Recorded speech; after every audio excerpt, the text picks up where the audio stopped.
هذا من بكري وحنا نسمعوا الجزائر مستهدفة، الجزائر مستهدفة، زادوا هذه البعبع مع الاخر الجزائر مستهدفة وحضروا القوات وما على باليش، ومع الاخر ظهر باللي الشعب الزوالي هو اللي مستهدف، هما ولادهم عايشين في الخارج لاباس عليهم. هنايا ديما في الجزائر يقولوا لنا عندنا احسن دبابة في العالم، احسن صاروخ في العالم، احسن طيارة في العالم، احسن بيلوت في العالم، احسن مستشفى في العالم، احسن جامعة في العالم، وفي الحقيقة عندنا اسوأ عصابة في العالم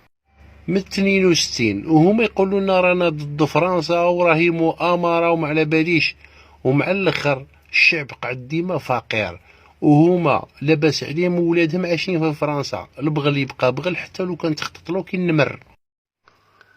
الدول تفتخر بخسائر من العدو سواء كان جنود أو عتاد، وحنايا نفتخروا بالخسائر تاعنا البشرية، شحال من واحد مات ديما هكا حنا الاخرين. اليوم وصلني تبليغ الحكم من مجلس قضاء ميلا بإدانة عام حبس نافذ و10 ملايين غرامة، المتابع ب8 جنح و13 تهمة، كل التهم تقريبا فهمتهم: إهانة رئيس الجمهورية، إهانة قائد الأركان،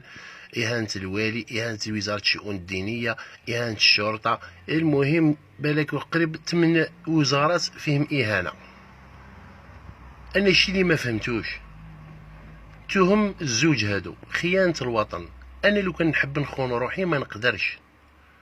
والتهمة إنشاء منشورات وفيديوهات من شأنها زعزعة استقرار الوطن وتقسيم البلاد. اسمع السي محمد، انا لو كان تعطيني بيت كبيره وتقول لي قسمها بيت وكوزينه نضرب 13 سنه وانا نقسم فيها، ما بالك بلاد حاكمه قاره. اتقوا الله في الشعب هذا، اتقوا الله في الشعب هذا.